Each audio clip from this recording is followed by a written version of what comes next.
أعوذ بالله من الشيطان الرجيم. بسم الله الرحمن الرحيم. ومن حيث خرجت فول وجهك شطر المسجد الحرام.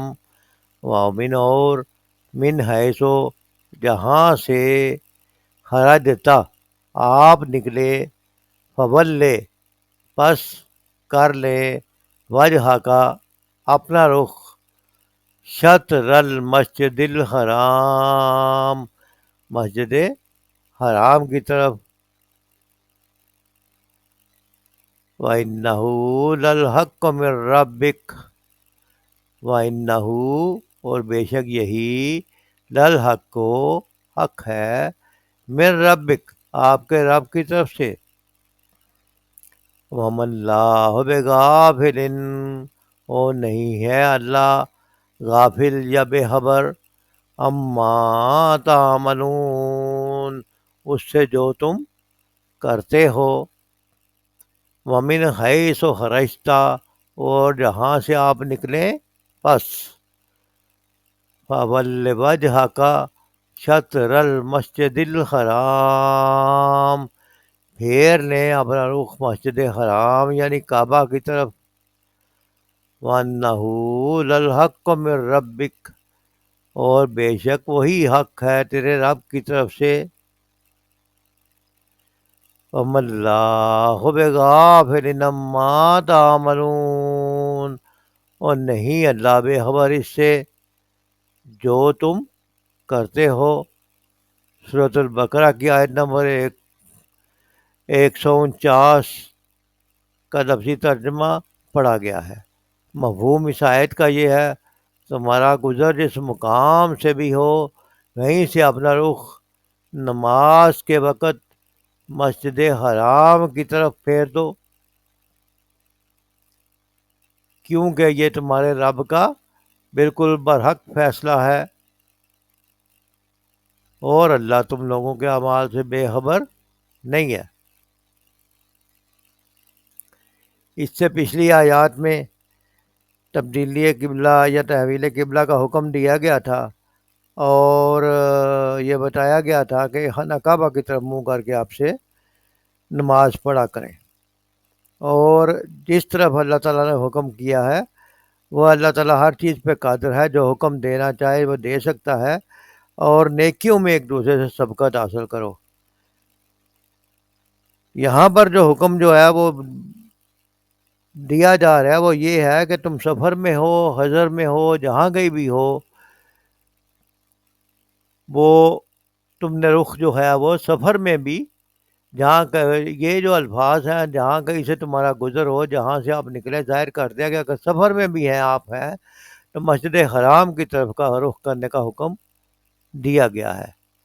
اس سے ایک تو یہ تاکیدی حکم ہے کہ آپ نے اپنا حکم اپنا جو قبلہ ہے وہ مسجد حرام کی طرف ہی رکھنا ہے اور اسی سمت میں منہ کر کے نماز پڑھنی ہے.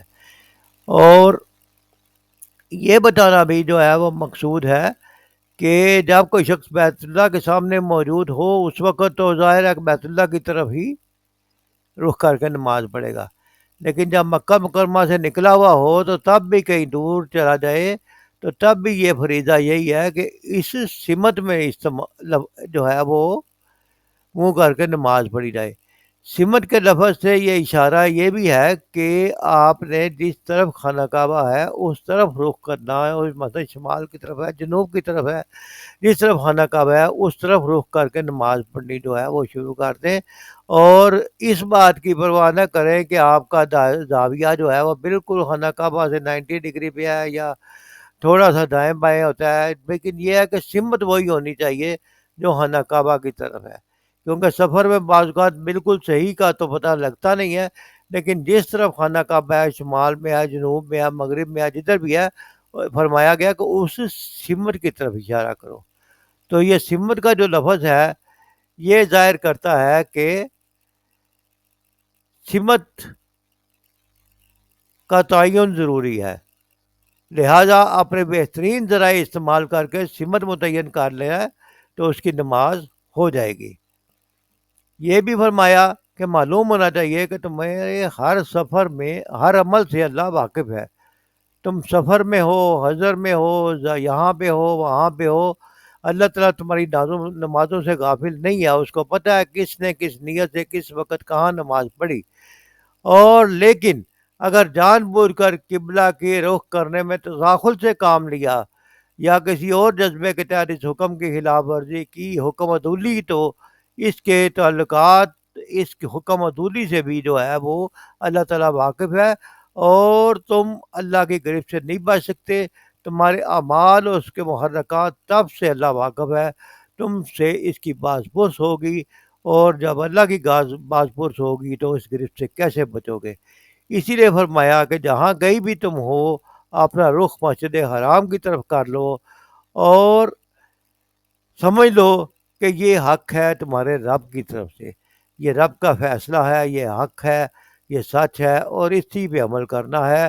اور یقین رکھو کہ تم بھاگ کے کہیں نہیں جا سکتے، اللہ تعالیٰ تمہارے عملوں سے باخبر ہے، وما اللہ بغافل عما تعملون۔ اللہ تعالیٰ سے دعا ہے کہ اللہ تعالیٰ ہمیں اس بات سے باخبر رہنے کی توفیق عطا فرمائے۔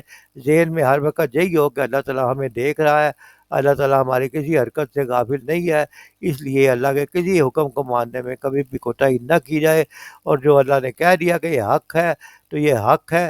اس لیے نماز میں خشوع و خضوع اختیار کرنا، نماز کے لیے جانا، اور اپنا رخ جو ہے وہ اپنی سمت جو ہے وہ متعین کر کے سفر میں بھی اس چیز کا خیال رکھنا نہایت ضروری ہے۔